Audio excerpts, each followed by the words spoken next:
All right, we got a lot of people hit us up, ask us about this kit, if we're gonna make it. So today we're gonna take a moment and sort of show you what it took to make it actually look like this.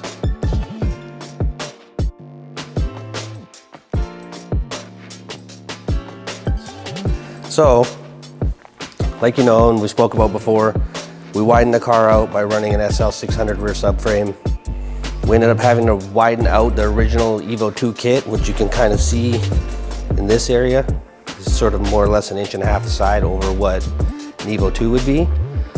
On the inside, in order to get these wheels, because we wanted to go to a big wheel with a 305 and use as much space as we had, in here we had to remove the inner wheel tub. So this more or less goes straight out, whereas it used to arc over.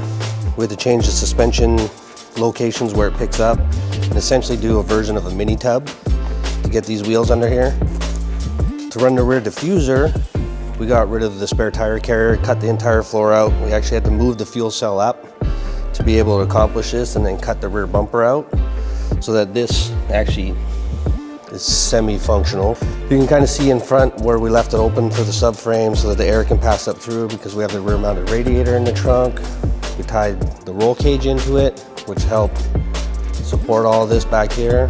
Then in the front, in order for us to be able to run the 255 front tire, and then again, we widened this out a small amount, and then the fitment to be able to get full turning radius on it.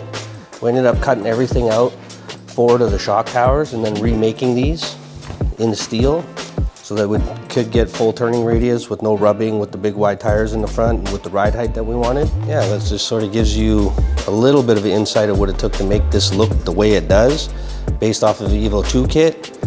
So again, if you're into doing it and we get enough people that are interested, we may consider building this kit. So let's see who's up for it.